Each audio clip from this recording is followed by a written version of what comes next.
Bonsoir à tous et bienvenue dans notre chaîne ce soir pour suivre encore des informations patriotiques pour notre pays. Alors les États-Unis exigent les retraits des troupes rwandaises du Congo.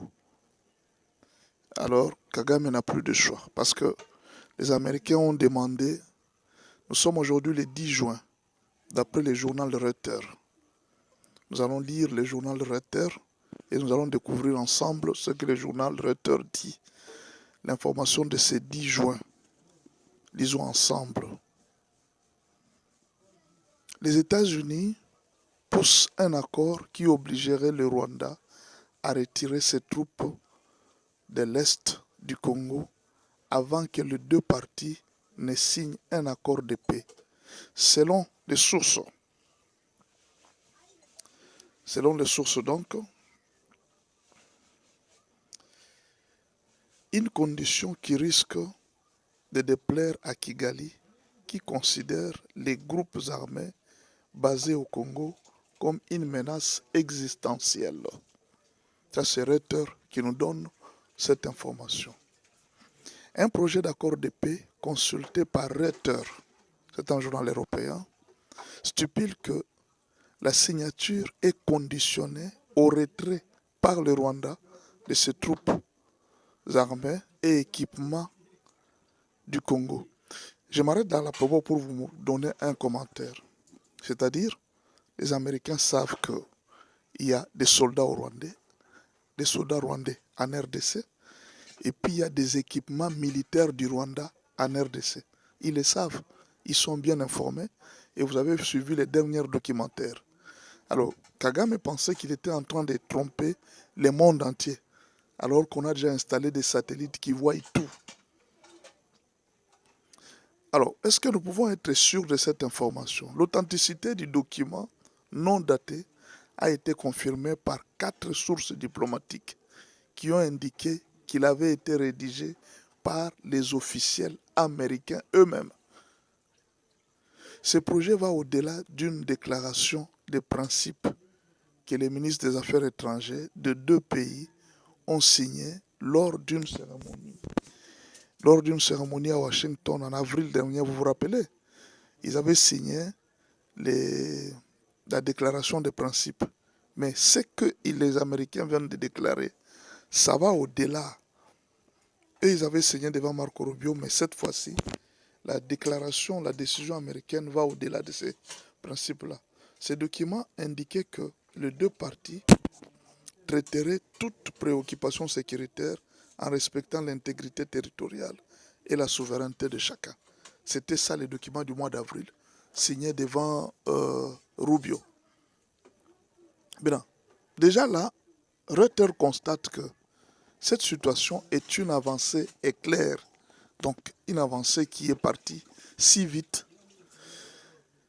Le Rwanda a déployé entre 7 000 et 12 000 soldats dans l'est du Congo pour soutenir les rebelles du M23, ont déclaré plus tôt cette année à Reuters des analystes et diplomates, après que ce groupe rebelle a pris en un éclair les 2 plus grandes villes de la région.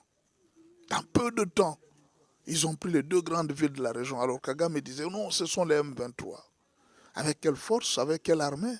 Ça, ce sont les diplomates internationaux qui font cette analyse.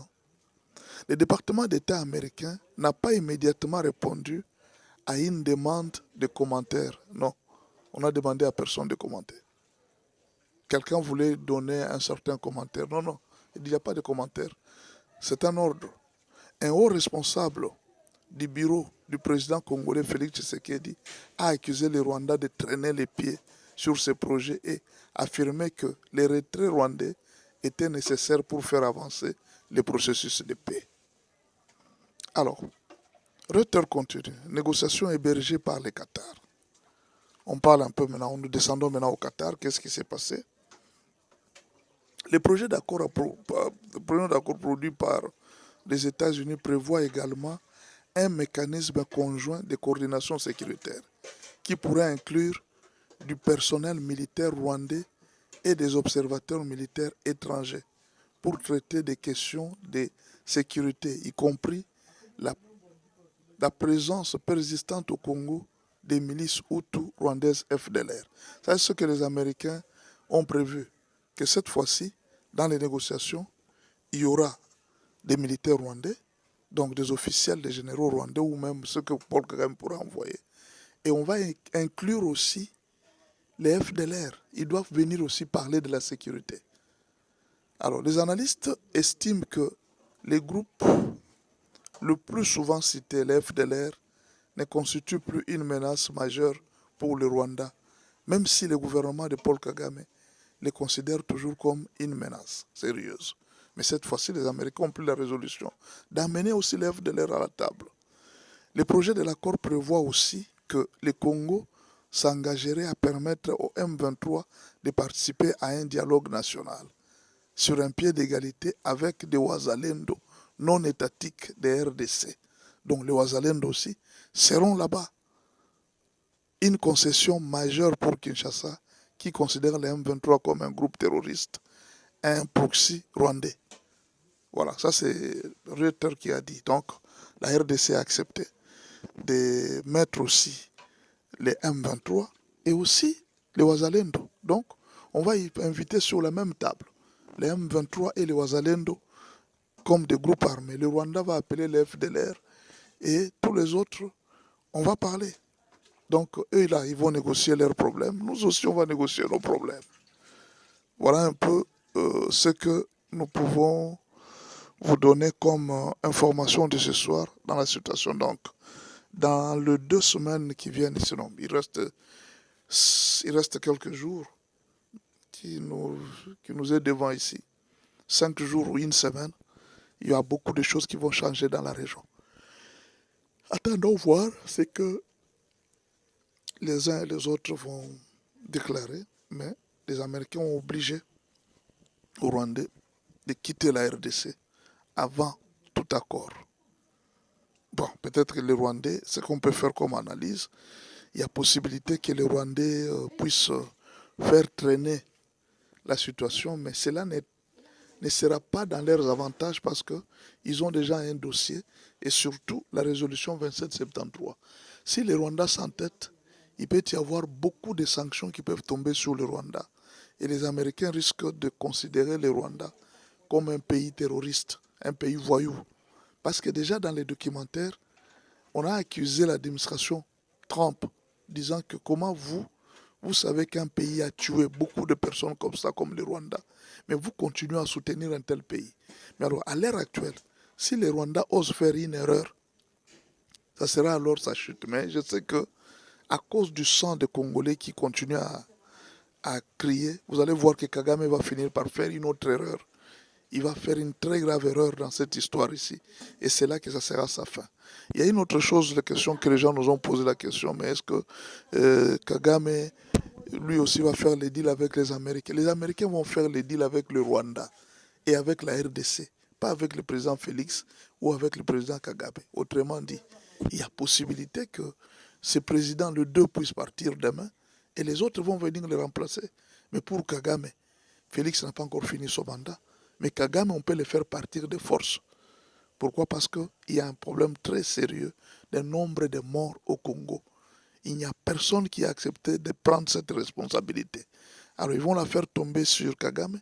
Kagame voulait la faire tomber sur Kabila. Et Nanga et les autres.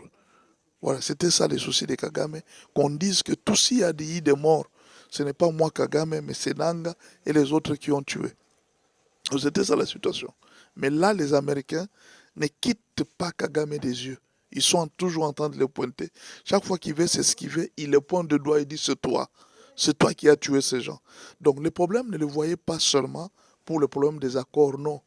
Après les accords, la justice va venir. On va arrêter plusieurs personnes qui étaient dans ces dossiers. Et vous allez voir que les Nanga et les autres, même Kagame, pourra être destitué de sa fonction. Après les accords, on va choisir quelqu'un d'autre qui va les remplacer. Parce que les accords, les Américains vont signer avec un État et pas avec une personne. préparez-vous à beaucoup de changements dans la région.